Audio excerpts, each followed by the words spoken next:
My name is Eric Watkins. I'm a professor of philosophy at the University of California, San Diego. The book that I edited is Immanuel Kant, Natural Sciences.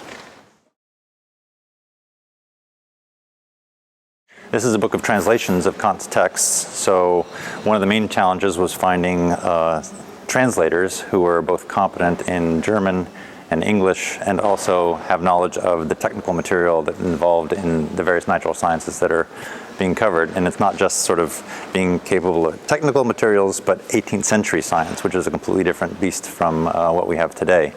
So having translators who are presented with a very difficult task of translating very long works in somewhat technical languages into something that reads well but is still accurate. That was the main challenge that we faced in producing the book. Yeah, I think this is a really important point. On the one hand, there's just trying to understand Kant in his breadth, which includes not just his works in traditional philosophical concerns, theoretical, practical, aesthetic, but also the scientific context is definitely part of his overall philosophy. And what we have with Kant is not somebody who's smart just in one particular area, but throughout all areas of philosophy and really thought too. And so what he's done is really provide us with a model of how to incorporate natural sciences into a broader philosophical framework. And that's one of the most original things about him, I think, is that he has really thought it all through, such that he's thinking about the sciences of the day and thinking about how to make sense of it from his distinctive perspective. And that's something that we could really stand to have today.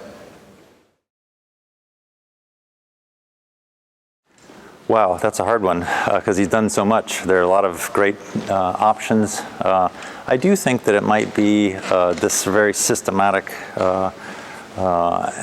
scope that he has to his philosophy, such that there are deep structures that he works out both in the theoretical, the practical, and really everywhere else as well. And it's an original framework and comprehensive, and that's not easy to do. In contemporary philosophy, a lot of times we focus on very tiny problems, which are really difficult. And he did that with respect to both tiny problems and the largest of problems as well. So that's an amazing contribution.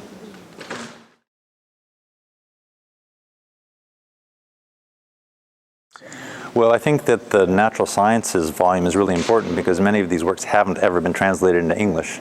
And what that has meant is that many scholars just haven't really been able to pay attention to these works in the natural sciences. So I really hope that somebody dives into the natural sciences and sees how important a part of his overall philosophy that is. And there's just no way of doing that without really figuring out all the details and seeing what his worldview really is down to the level of, explaining grasshoppers. How do you do that?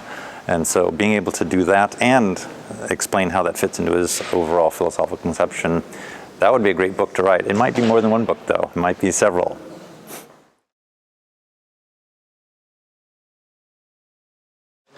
Well, I do happen to have a personal preference here, and that's for Karl Emmerich, who's just wonderful in every way and incredibly smart and incredibly knowledgeable and incredibly generous. He's really a model for all Kantians, I think. I'm biased. He was my dissertation advisor. Well, it's an edited book, so it's a little bit hard to say that there's one thing. It contains 16 different essays by Kant that have been translated, and I think I would just go back to the idea that the natural sciences really formed a core part of Kant's initial starting point, and so he added his philosophical views over time, but he started off really as a natural scientist, and I think he remained a natural scientist throughout his entire career. So I think that just seeing the importance of natural sciences to his overall philosophy is really important.